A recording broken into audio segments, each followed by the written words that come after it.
Hi, I'm Dean Sage.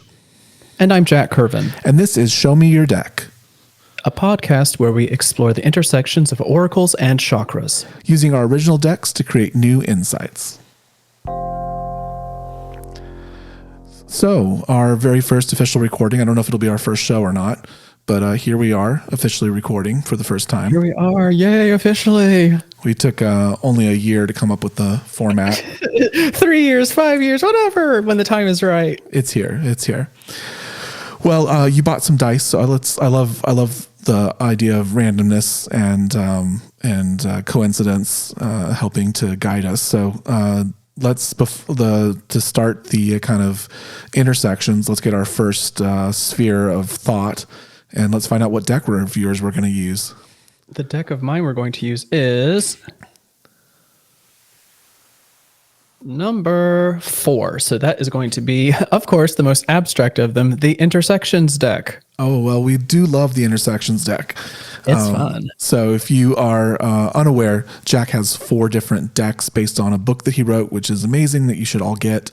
And do you want to just give a quick intro to the intersections deck? So the intersections deck looks at the intersections between two chakras, where they touch. And in the book, that is what creates the content itself in terms of the professions and the haiku and all the observations. So this particular deck singles that concept out, so you can focus just on that part without being distracted by all the prose and poetry. So this is just impressions. Yeah, I love this deck because it just really creates a very influential sphere. I mean, if I chose every time, I would choose this deck as our first card. So good, let's have it. What's our first intersection? Oh, well, you know what? I have a die with 50 sides as well. So hold on. Let me okay. We can let the dice decide that as well. And if it comes up 50, then I'll let you pick one randomly. Hold on. Okay, it's rolling. Number 7. Oh, okay. Very nice. So that will be Muladhara, touching, Sahasrara, root, and crown, touching. Oh, that's quite the intersection. So in your system, you use different elements than people might be used to. Yes. So crown would be sort of spirit, universal spirit, connection to the universe, and Muladhara would be root. It's usually associated with earth. In my deck, it's earth. It's the kind of rooted symbol. So what are those connections in your system? They're the same. These two are not different from what is probably expected by most people. Muladhara is earth. Sahasrara is akasha, ether, crown, space. What color did you give it in your deck? Sahasrara. The normal ones, purple. So root is red and crown is purple, as in nearly universal systems. Yeah. I used a purple for mine as well. Although I tend to think of the third eye as more of the violet kind of color, like the amethyst color. Whenever I'm working with amethyst, I always feel like it opens my third eye a little bit more. And I think of the crown as being more like a clear, like a some white people light. do that. They'll do red, orange, yellow, green, blue, purple, white instead of red, orange, yellow, green, aqua, blue, purple. So yes, it's pretty interchangeable. Yes. I like the idea of the white because it's sort of the clear, and not in a Scientology way. Yeah. Well, it's also the concept of, all colors of light coming together and creating white light. So it also is a completely valid system. Well, so initially, I think we're getting a little bit of an intersection here. So we have things coming together. I think you just said all colors coming together. I like that. We start from a very earthy red tone, and then we get toward the purple or the clear kind of zone. So there's definitely something about coming together. I think if we're to sort of take our first sphere, it's about a union, but it's about a union of things that are not necessarily opposite, but when they come together are complete. That's kind of what I'm sensing from this. Things that are disparate but come together to make something complete. Yeah, that's what I was about to say. The idea that two extremes still can overlap in the middle. Okay. I like Heaven that. and earth coming together to touch. I like that. So we need to draw 3 more cards, and we're going to need to have things that are different. So I think we need both of our decks for this. Yes. I think we need probably one of yours and two of mine. So I'm going to go ahead and draw two of mine. And we're going to put yours in the center. We're going to put mine on the outside. So give me a second. Let's draw our cards here.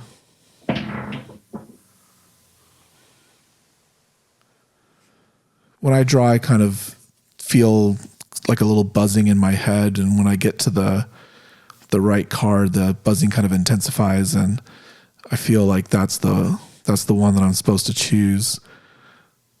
Magnetism. Could be something. It's coming together. All right, let's start with yours. Which card did you draw? This is number 9, and this will be fire touching.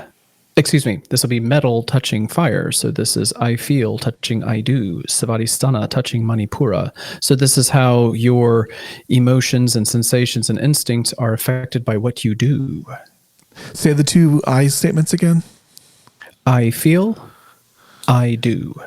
Okay, so there's a very sort of below consciousness, like not subconscious, but like gut instinct, gut reaction. Yep. Instinct. Yep. And instinct. Again, coming from the fact that our first intersection was root versus crown, and now we have some of the lower chakra energy entering our kind of discussion. So what, like, just immediately, what's your kind of thought on your card in this mix?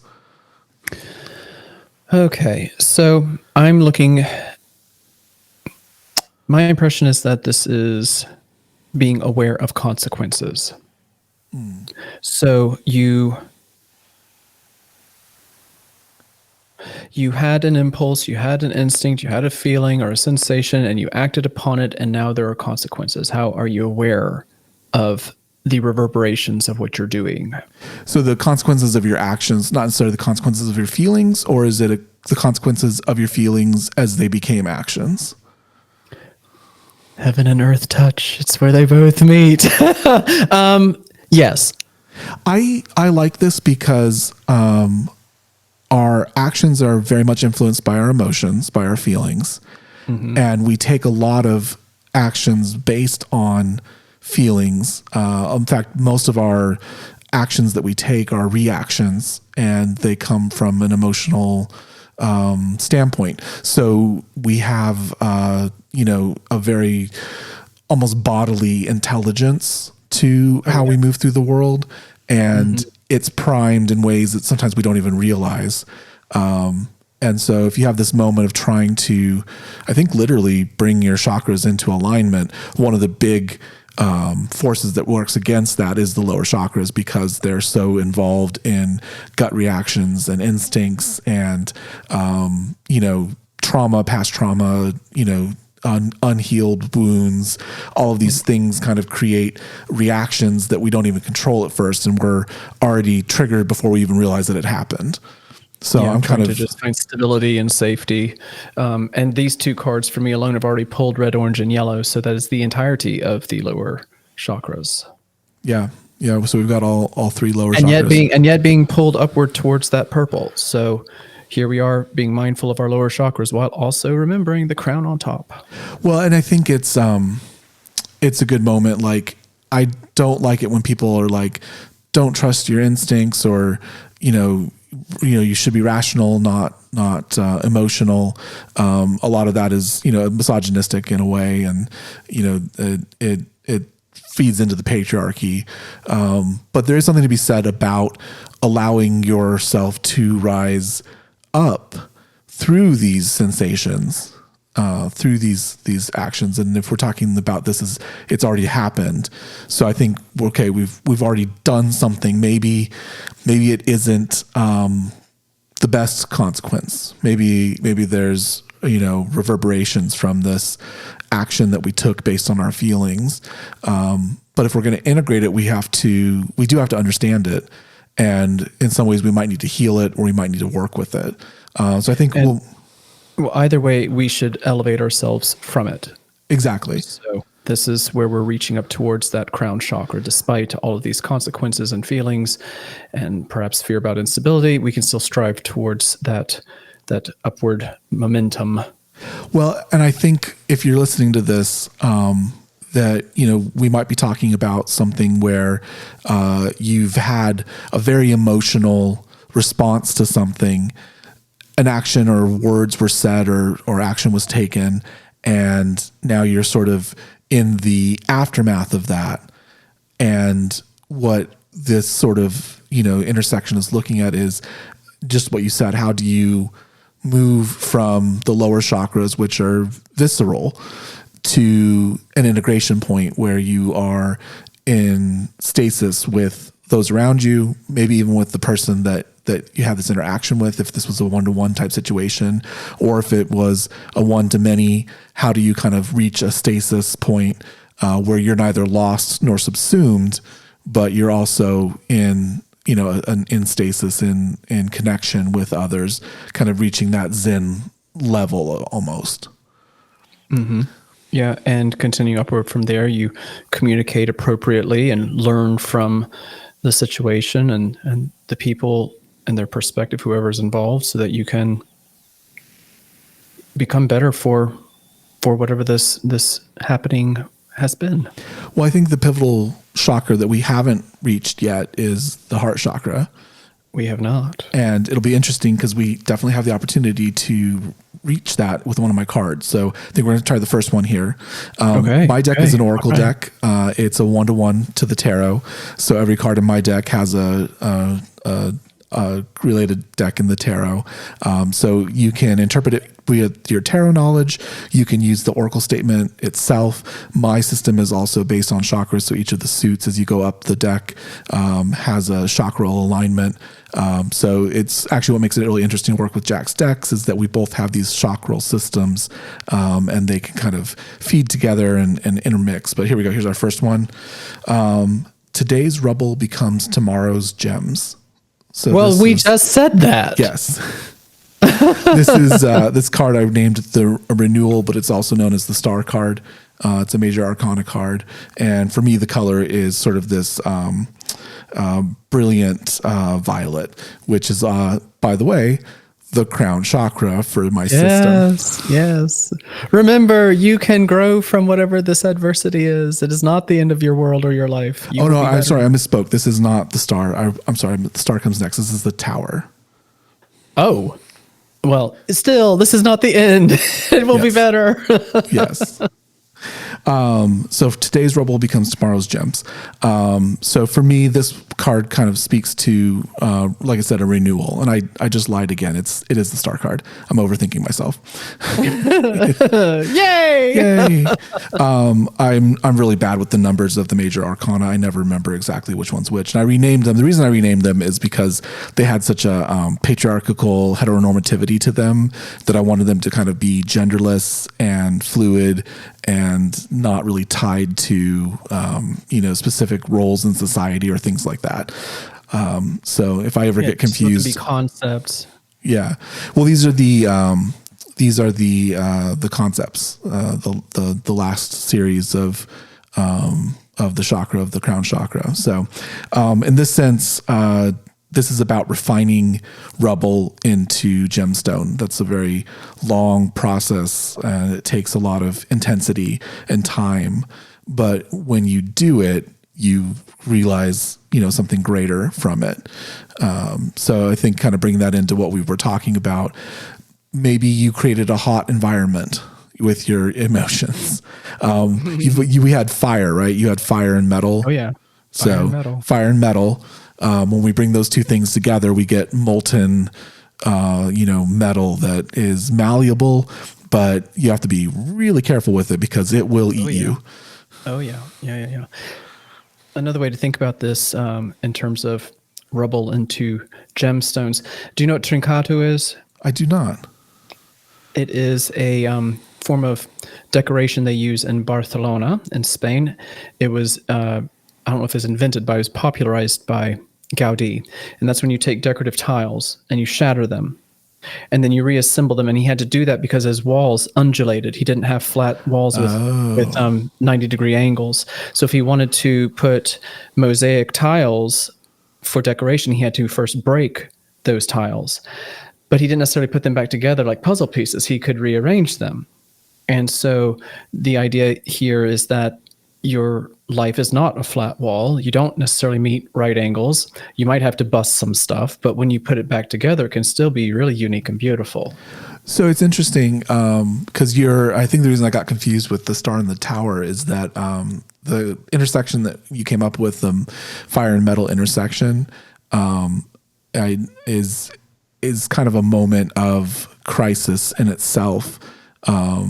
The way that we're kind of feeling that. So there is very much this kind of energy of a crisis point that's passed. And then the aftermath of what we're dealing with. Actually, there's isn't there a Japanese art of restoring broken items with and gold? You put it together with gold. Yeah, that's right.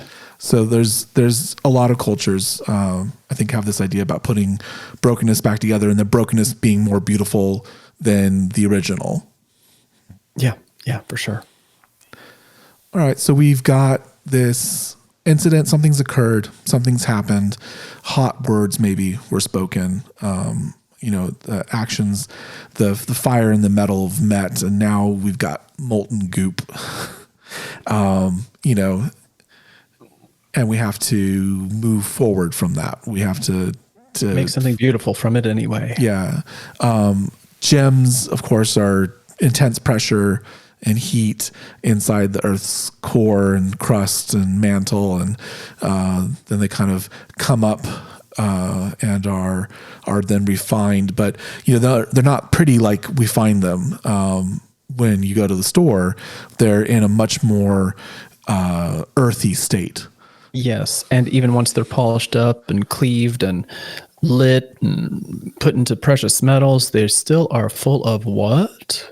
Imperfections. Contaminants and imperfections. So even your beautiful jewels, they're not perfect. Well, what makes things beautiful in the case of like geodes really is the contaminants, the imperfections. You don't get the colors without them. Otherwise, you'd have perfect diamonds. Yep. And diamonds are wonderful, but like everything that I like because it has the colors, because they're beautiful.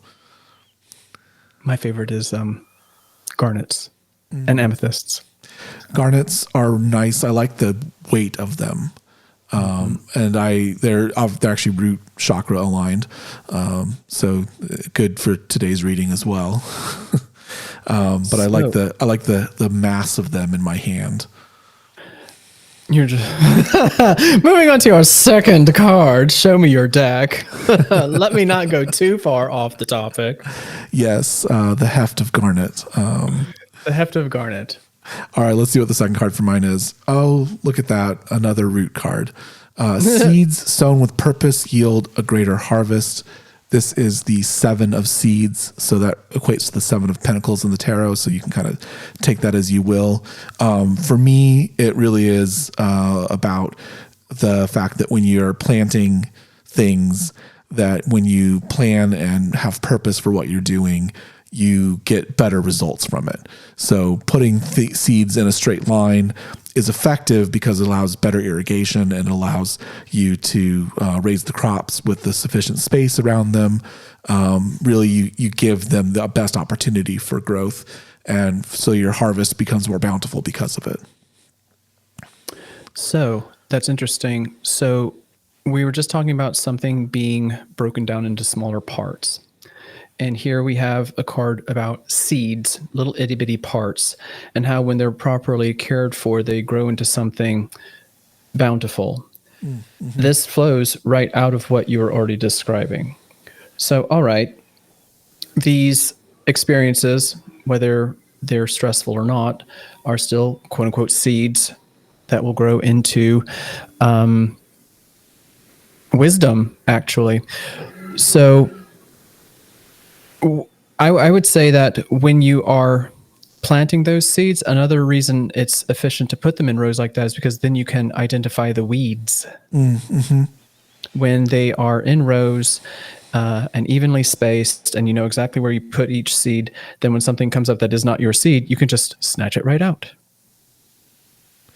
I'm kind of, it's interesting. You have, earth, and then you have fire and metal, and there's And my next one is wood, and that's plants, and that's connectivity, and here it is in the seeds. It's interesting. We're making our way out. Yeah, it's interesting because in our alignments, there's a little bit of difference. They make really curious things. So none of us have yet pulled something from the heart chakra, but we've kind of there it is. It's peeping through the soil. Yeah, we've gotten all the way there. So we have all of these different elements that are sort of coming together. And again, if we take this to our original sort of intersection, which is the root and the crown, we are effectively rising up. But what's interesting is that we're rising up through very rooted means.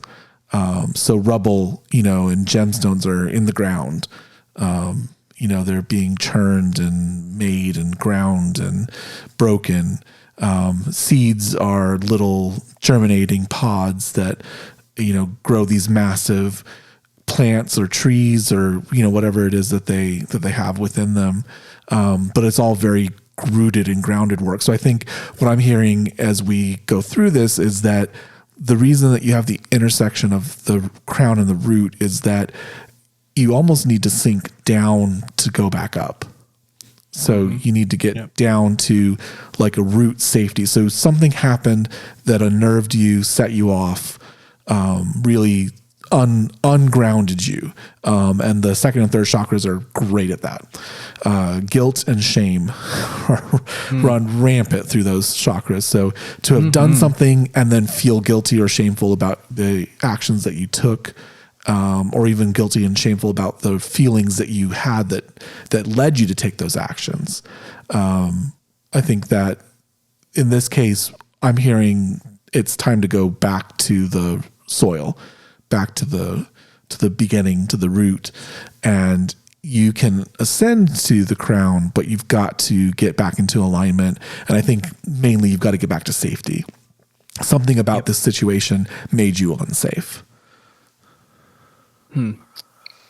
Yep. That makes perfect sense. Well, we need to kind of cap this off. We need our final message. I think it's probably one of your decks. Do you want to roll the dice, or do you have an inclination as to which deck it needs to be?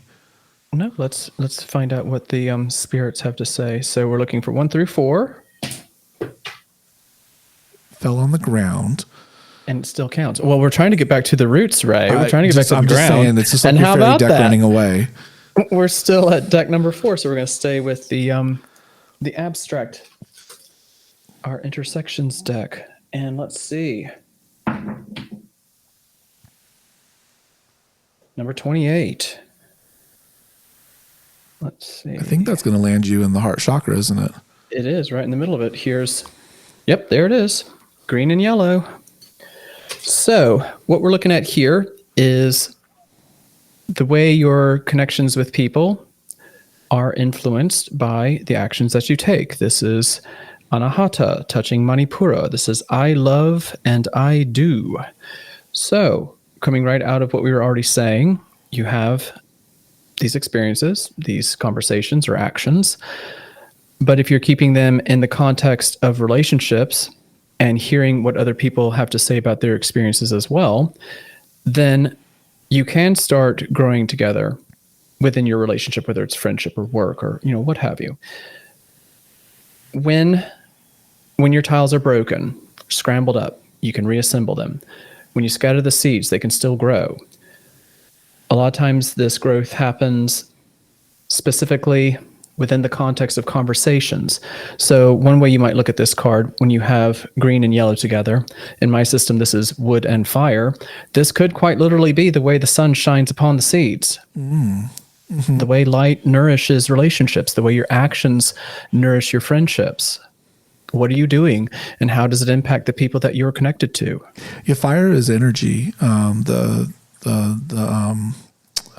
sorry, I'm forgetting its name. Is it solar plexus, right? Solar plexus? Yes, solar plexus. Yeah, solar plexus touching heart. It's the center of your movement. It's your abdominal muscles. So fire is power. Fire is the power within your cells. And then bringing it to the wood in your system, that's photosynthesis. That's taking the fire of the sun and changing it into the energy to live, to grow. And that energy is usually sugar. So you can make something sweet out of this. Yes. I find it interesting that, we stayed in the low chakras and we did make our way to heart.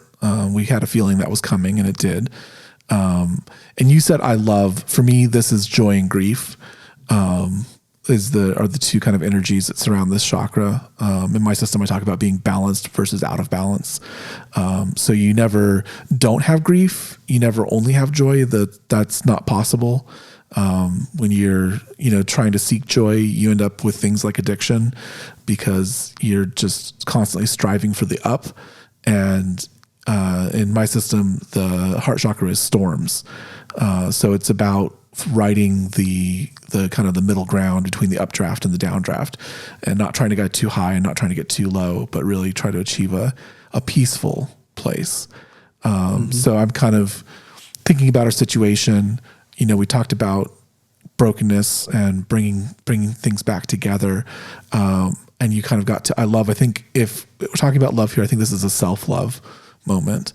I think for what I'm kind of hearing is I'm hearing that the action brought grief. So it really unbalanced your heart chakra and left you kind of roiling in the lower chakras. And, I think that's very common for a lot of us. Actions cause grief more than they cause joy because we get consumed by grief or by guilt and shame. And so, this also can be a call out, a reminder for self-care and grace. Mm-hmm. So yes, you have these various conflicts to whatever degrees of size and intensity, but you have to give yourself space to forgive yourself and to forgive other people too. Yeah.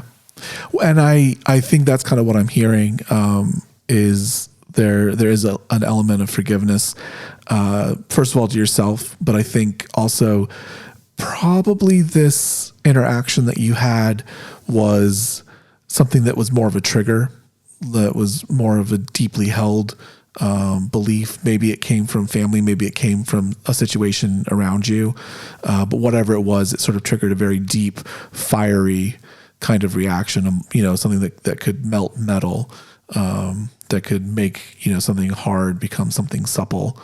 And it's left you in a place of grief, possibly for your actions. I think, though, you have to bring that back is that you did create molten metal out of this situation. So you have rubble that you can turn into a gem. You have the ability to change this. So the outcome isn't negative. It did create, though, a moment of change. And moments of change can be moments of joy, but they can have a lot of grief because you're also maybe ridding yourself of something or someone.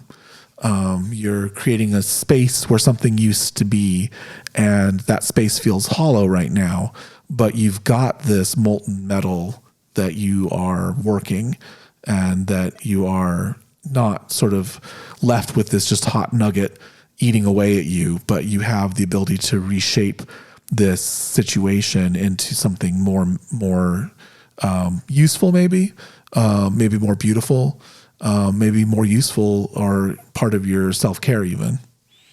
And following off of what you just said about an empty space where something was, that empty space where something was is now an open space with, clear view up to the sky space. It's light pouring in, water can get in, all sorts of stuff can get into this open space where something new can grow. I think those are the seeds we were talking about with my card. I think so. Yeah. Like you open to the sky, ready to receive the fire, ready to receive the light to grow. And maybe you're forming this molten metal into a plow to tend to your garden. Oh my God! I was just about to say that. What if you have a plowshare here? What if this is a hoe? Because you always had to have a hoe. So this can be a tool. This is fashioning swords and tools and plowshares and all sorts of useful stuff. I'm definitely hearing internally, though, that it's something you're building or making something that you need in this moment. And I think this is a reminder to come back to yourself, and to really bring your being into alignment around this heart moment.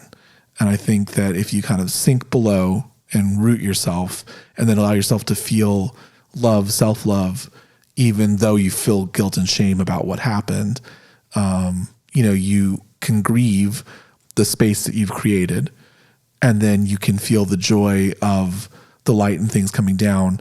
And then really what's left is to maybe grow. Well, grow. to you talk grow up towards that space. Yeah. To talk and connect, because those are the chakras that we haven't really gotten to yet. But I don't think you can get there until you've created the self-care, until you've made the garden, in the space that was left. So I guess what I'm kind of hearing is you want to reach the crown, right? You want to reach complete alignment. You want to have your chakras in alignment and balanced. But it's okay that that's not going to happen now. A lot of what we've gotten has been very slow growth. Seeds don't immediately sprout into trees. They have to be tended. Molten metal doesn't immediately become hard and useful. Gems don't get born in a day. So I think a lot of what I'm kind of just hearing on a whole level here is patience, self-patience, and self-love. This is a nice reminder. Be nice to yourself. And give yourself the chance to grow. Yep. Beautiful. Well, that is the end of our main section. If you'd like to stick around, we will be offering a membership level where you kind of hear our own personal take on things. But since this is one of our first few recordings, we're just going to go ahead and launch into that and let you get a sneak peek about what you could get by supporting our podcast. So, Jack, what do you think? Do you want to go, or do you want me to go first as far as how this kind of affects things personally? No, you can go first. So I just recently ended my job. I didn't quit and I wasn't fired. We kind of just made a decision to terminate the position, to remove the position. So I was in a place where I was doing a lot of change, a lot of transformation. Very, very rough time because people don't do change very well.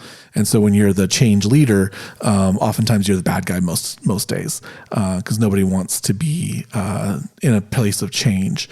So I kind of view this as I would like to already be at the completion. I'd like to have that new job laid down. I'd like to have this podcast up and running. I'd like to have people buying and getting use out of my deck and my book. I'd like to be complete. But what I kind of know that this is telling me is that, a lot of energy, fire went into the last year and a half of work that I did, and it ended up eliminating my position. That I got the company to a place where it made more sense for me not to be there, because it just wasn't suiting the needs of the company. But I had done so much work and spent so much effort. So I feel a lot of grief for the space that this has opened up. But I know that this is my reminder that open space, like you said, is now a rich field. That I can clear away the rubble of what I thought I was building and find new connections, and a lot of self-care. There's a lot of self-healing that I need to do, because it wasn't the best environment. It was toxic to say the least. It's odd because I do miss it now that it's gone. Like I do grieve it now that it's gone, and not just because I'm, worried about money and things like that. But because it was a piece of my day and a piece of my life, and now it's over. And so I think, even just allowing myself to feel grief for a situation that I'm actually happy to be out of, that I'm happy to have left. I think that's kind of an interesting dichotomy. I love it when stuff is accidentally appropriate AF. Yes. I don't really know what I want to say. Maybe ask me a question or two and help help me move along in my head. Have you had any experiences lately where you've had deep feelings, a deep sort of, gut level reaction that caused you to do something or, disconnect, reconnect? Did you have any kind of moment lately where you've, had that sort of gut level reaction? Maybe you've had a trigger. Yes. Mine's also related to career. I have been finding myself so much in root chakra that I've been wanting to claw out of it. Mm-hmm. I've been doing a lot to create stability for myself, and sometimes it feels tenuous. But I finally got to the point where I felt like I had to take action. I needed action. I really needed to take action. And as a result, 3 or 4 of my projects are finally making progress simultaneously. In terms of that being a shock to the system, what it means is I've had to commit to certain directions. You can't be wishy-washy forever. You finally have to decide what something's going to be so you can make strides toward it. And what it means is that I really am not going to bother trying to grow the current business I have because there's no point. By the time it grew, I would need to be putting my efforts elsewhere, and it would be taking time away from the other stuff that I would prefer to do instead. So the way in which I've been trying to address it is to understand that the instability I now feel for having jumped up into the sunlight. It's cold up here. It's cold up here. Yes. I think you're experiencing a little bit of the highs of the storms from my system. Yeah. Well, what I'm also experiencing is a realization that my roots weren't as deep as I thought they were. Just snatched them right up. I got snatched. And it's like, I feel like my little plant is leaning over at a 60-degree angle. It's like, I need you to stand up, honey. Come back to 90 degrees. But I know that it was necessary because without action, without any fire, without any light, my seed was never going to sprout. I was just going to be sitting there in the dirt. Well, and stability is important, obviously, but if you just sit there in the dark forever, you just eventually kind of rot. You brought up a good point that I think, ties to kind of the star card being the one that comes after the tower, that you do need to tear things down, and your time is one of those things that's incredibly valuable. I know because we've been working on this podcast for quite a long time. And part of the trouble has been that I have not had the time to really put into it. And I had to very carefully carve that time out. And us working together with our schedules is not always easy because when I'm free, you're not always free. And when you're free, I'm not always free. So I think part of what you just said that kind of hit me was just time is such a valuable resource. And when you put your time towards one thing, you are denying that time from other things. And if you want, your energy to go towards things that are your passion, you need to find that time, and you're going to have to take that time from somewhere. So something will be lost when something is gained. There's only so many hours in the day. Yes. And recognizing that the transitions are almost never smooth. No, that's the stuff of sitcoms. I mean, there's just not going to be these smooth, easy transitions from one situation to the next. And I'm just learning to have faith in the people that I work with. And that's where the heart chakra comes back in my system from, this idea of being in conversation with others. All of my projects involve collaborators. And that's been part of what my knee-jerk reactions have been with, okay, now I'm starting to understand how my personal experience comes back to this reading. I did have a very knee-jerk emotional moment with one of my collaborators.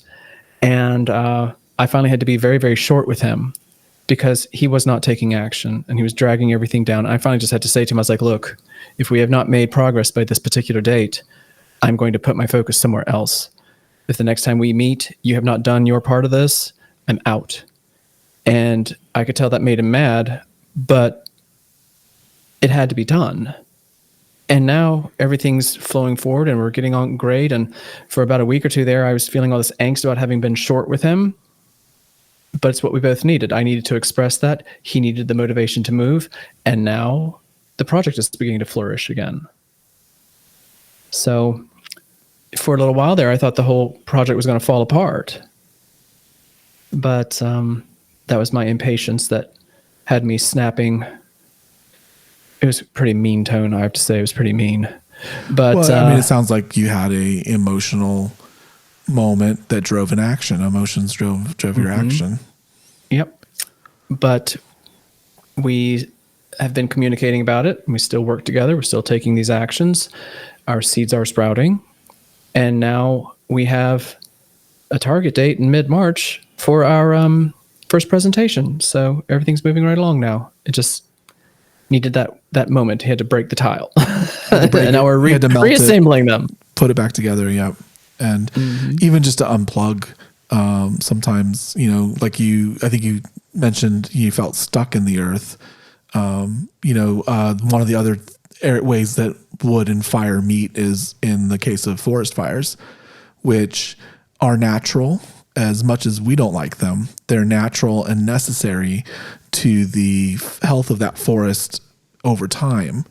And it needs to be thinned. The soil needs to be, re-enriched. Otherwise it'll just run out of nutrients and resources and nothing will grow. It'll just be scraggly. So if you want a healthy garden or healthy forest, then, the underbrush has to go sometimes. You need the cleansing and the clearing, and fire is nature's natural clearing mechanism. Mm-hmm. So, well, that's I think that's that. I think we had a nice little intersection there. Yes, this was fabulous. I loved it. All righty. Where can we find you? You can find me at 49 Haiku on Instagram. That's the best way to look for my content right now. So you can just head over there and at 49HAIKU. And you can find me at deansagemedia.com. And you can find both of us at showyourdeck.com. And until next time.